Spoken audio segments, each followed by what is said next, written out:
Donc j'interviens avec le collage dans l'espace public. Donc depuis 2009, de 2009 à 2016, non à 2015 pardon, j'ai collé de grandes matrioshkas sexuées qui généraient chaque fois quelque chose dans l'espace public. Donc ce sont des collages qui sont faits en plein jour, donc sur de grandes pièces, et donc on me voit coller, voilà. C'est ça mon travail. Et ce qui a marqué, les jalons, c'est en 2011, j'ai été remarquée par Paul Ardenne, qui est un grand professionnel de l'art indépendant.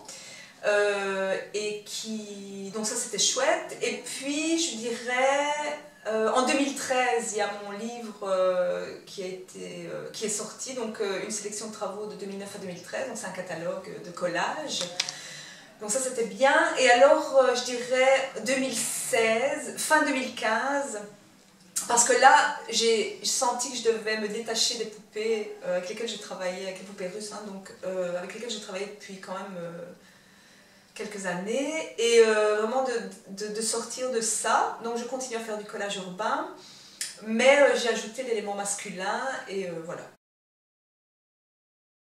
Alors le commando de l'immobilité, ce sera une semaine de performance du 15 au 19 mai.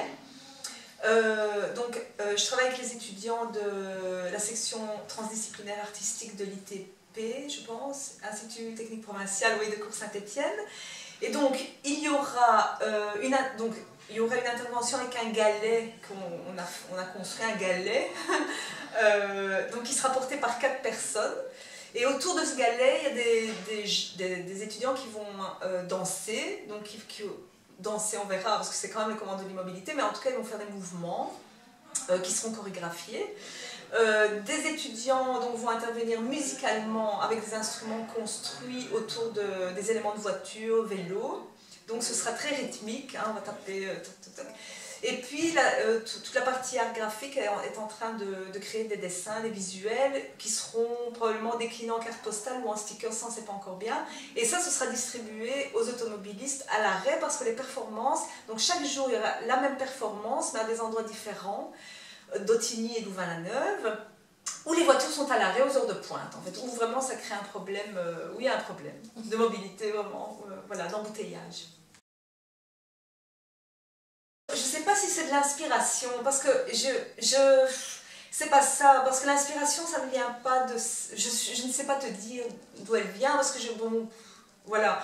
Je sais qu'au niveau de l'inspiration, je vois des choses dans la vie de tous les jours, je vais au cinéma, je vais voir, ou même, voilà, je passe dans la rue, je vois je sais pas, l'autre fois j'ai vu les maisons là pour les insectes, tu vois, mais une grande, tu vois, et bon, ça m'a vraiment marqué. Donc voilà, et après ça ressort, j'intègre et puis ça ressort de toute façon, parce que par exemple mon nouvel axe de travail, au-delà de la poupée russe, tu vois, c'est un flash que j'ai eu quand j'étais ado, donc je suis allée en Russie, en URSS à l'époque, et j'ai vu une vraie poupée russe, c'était pas à la mode, et j'ai flashé sur l'objet.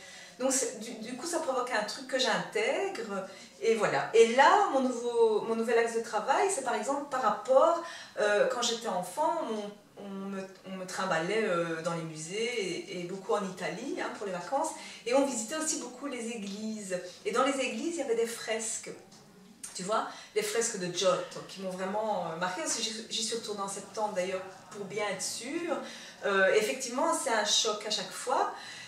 Donc, je travaille maintenant avec plusieurs éléments, et en fait, ça vraiment, c'est la fresque, donc ça m'inspire, les fresques d'avant, et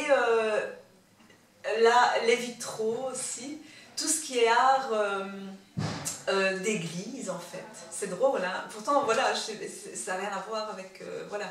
Et voilà.